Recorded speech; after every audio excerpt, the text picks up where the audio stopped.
સુરતના ઉધના 9 નંબરમાં ધનરાજ તાયડેની હત્યા કરનાર 3 આરોપી ઝડપાયા. પુત્રને મારવા આવતા પિતા વચ્ચે પડ્યા અને તેમની હત્યા થઈ હતી. હત્યા કરનારા આરોપીઓ યોગેશ સંજય નગરાળે, કરણ ઉર્ફે દીપક ગણેશ વાઘ, વિશાલ ઉર્ફે રાજ ગણેશ વાઘ અને રાજવીર સંજય નગરાળેની ઉધના સર્વેલન્સ પોલીસ દ્વારા ગણતરીના કલાકોમાં પકડી પાડ્યા. ઉધનાના મોરારજી વસાહતમાં પુત્રને મારવા આવેલા બદમાશોએ પિતાને ઉપરા છાપરી ચપ્પુનો ઘા મારી મોતને ઘાટ ઉતારી દીધા હતા. હત્યાના આ બનાવમાં પોલીસે ગણતરીના કલાકોમાં 4 આરોપીઓને પકડી પાડ્યા હતા. મળતી વિગતો પ્રમાણે ઉધનામાં મોરારજી વસાહતમાં અશોક સમ્રાટ નગરમાં રહેતા મનીષાબેન ધનરાજ તાયડે ઉંમર વર્ષ 18, મૂળ જલગાંવ.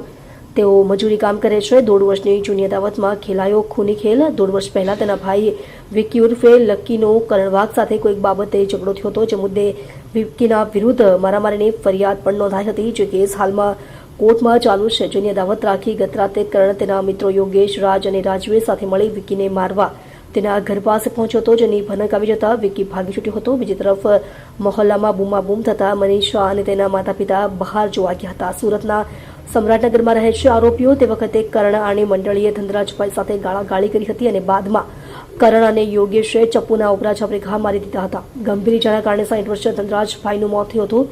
ઉધના પોલીસે હત્યાનો ગુનો નોંધી ગણતરીના કલાકોમાં જ આરોપી યોગેશ સંજય નગરાળે, કરણ ઉર્ફે દીપક ગણેશ વાઘ અને વિશાલ ઉર્ફે રાજ ગણેશ વાઘ, રાજવીર સંજય નગરાળે તમામ રહે અશોક સમ્રાટનગર મોરારજી વસાહત ઉધના નાને પકડી પાડેલ છે.